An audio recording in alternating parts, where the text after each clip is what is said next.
i d'altres llocs que us heu aplegat aquí en aquest acte de suport a presos i exiliats. Vull començar aquestes paraules que us adreço amb agraïments, amb molts agraïments.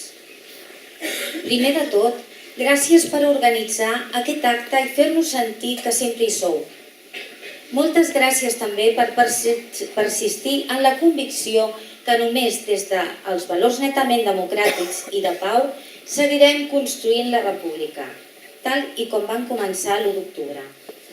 I gràcies per acompanyar i donar escalf no només als qui som a presó o exili, sinó també a les nostres parelles i a les nostres famílies. No us ho podrem agrair mai prou, això. Us ho dic de tot cor.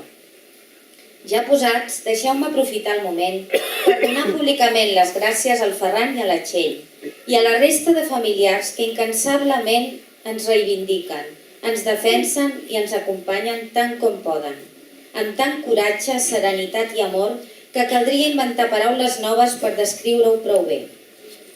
Des de l'exili a Bèlgica us vull adreçar un missatge d'optimisme, perquè malgrat tot, el mal que ens volen fer, resistirem l'embat i enfilarem el nou camí cap a la llibertat.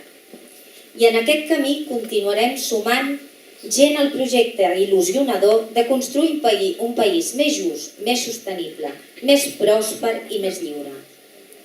Un país fet des de baix, des de la gent i per la gent. El que la Muriel Casals ens deia, fer un país normal, i nosaltres hi afegim fer república. Els que estan impulsant aquesta guerra bruta contra els qui defensem la República Catalana ens volen atemorir amb l'amenaça, l'odi i la violència. Però en el fons tots sabem que qui acaba triomfant és qui és capaç de convèncer. I si alguna cosa és més evident cada dia és que els que han imposat l'article 155, la presó i la repressió no convencen ni a dins ni a fora d'Espanya. En canvi, el projecte de república és l'únic que cada cop il·lusiona i suma més suport ciutadà arreu del país. Per això us demano que persistim, per reprendre de nou des de cada racó del territori la feina d'escoltar cada dia a qui no se sent part del projecte i té voluntat de dialogar, compartir i debatre dubtes o parers. I hem de continuar fent-ho de manera oberta, respectuosa i clara, sense voler imposar ni anar contra ningú, amb optimisme com sempre hem fet, perquè és la manera de deixar en evidència el que només sembrem conflicte i odi i perquè és la manera democràtica d'actuar.